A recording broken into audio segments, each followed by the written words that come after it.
பசி போக்கிட்டோம். அறிவு பசிக்கு நம்ம என்ன பண்ண போறோம்? அதுக்கு நம்ம காலை உணவு திட்டங்கள் இது வரைக்கும் எந்த மாநிலமும் சிந்திக்காத உள்ள கொண்டு வந்துட்டோம் குழந்தைங்க. சரி, உள்ள வந்துட்டாங்க, வயிற்று பசி போக்கிட்டோம். அறிவு பசிக்கு நம்ம என்ன பண்ண போறோம்?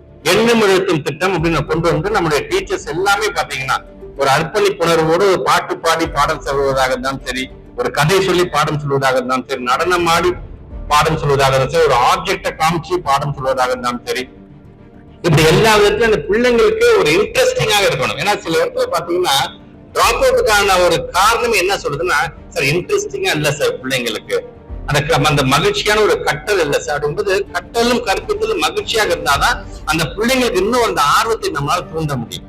சோ ஆல்மோஸ்ட் இது எல்லாமே கொண்டு வந்துட்டோம். சரி, இப்ப ஸ்மார்ட் போர்டு பாருங்க, ஆல்மோஸ்ட் 22,931 ஸ்கூல்லையும் நம்ம வந்து ஸ்மார்ட் போர்டு எலிமெண்ட்ல கொண்டு வந்துட்டோம். எங்கெல்லாம் இணைய வசதி இல்லையோ அங்கே ஒரு பென்ட்ரைவ் கொடுத்து அது மூலமா கண்டென்ட் நம்ம கொடுக்கிறோம். சோ எல்லா விதத்திலயும் அந்த குழந்தைங்களுக்கு இன்ட்ரெஸ்டிங்காக அந்த கிளாஸ் ரூம் நம்ம மாத்தி காட்டிட்டு நம்ம. சோ நமக்கு தேவை அவுட்கம் தான். இவ்வளவு நாளா வெறும் அப்ஜெக்டிவ பத்தி மட்டுமே பேசிருந்தோம், என்ன சொல்லித்தர வேண்டும் அப்படிங்கிற பத்தி மட்டுமே சொல்லிட்டு. இப்ப அடைவு திறனை பத்தி பேச ஆரம்பிச்சு லேர்னிங் அவுட்கம், சொல்லி தந்தது பிள்ளைங்களுக்கு புரிஞ்சிருச்சா புரியலையா அப்படிங்கிறத சொல்றதுக்காகத்தான், உறுதிப்படுத்திக் கொள்ள வேண்டும் என்பதற்காகத்தான் இந்த ஸ்லாஸ் நம்ம நடத்துறோம். நம்மளோட ஆர்டி ஆக்ட் படி 1ஆம் வகுப்பு இருந்து 8ஆம் வகுப்பு வரைக்கும் ஆல் பாஸ் நம்ம சொல்லிடுறோம். அந்த ஆல் பாஸ் நம்ம பண்ணும் பொழுது அந்த குழந்தைகள் அந்த அடைவு திறனோடு தான் அடுத்த வகுப்புக்கு போறதா அப்படின்னு நம்ம உறுதிப்படுத்தணும்.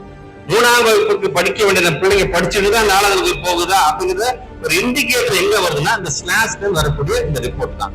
ஆல்மோஸ்ட் பெர்ஃபார்மன்ஸ் அப்படி வரும்போது அறிவியல் மாடல் நல்லா பெர்ஃபார்மன்ஸ் இருக்கு. பட் ஆனா அந்த குழந்தைக்கான குவாலிட்டியை நம்ம கொடுக்குறோமா?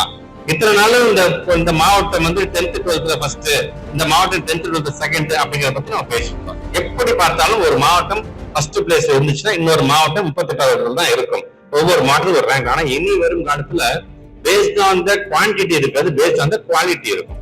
அண்டர்ஸ்டாண்டிங்கோட லேர்னிங் அவுட்கமோட அறிவியல் மாவட்டம் ஃபர்ஸ்ட்ல இருக்குதா அப்படிங்கிற பார்வைகள் இனி வர ஆரம்பிச்சிடும். சோ அதையும் நீங்க அதிகமாக கவனம் செலுத்த வேண்டும் என்பதுதான் கேட்குது.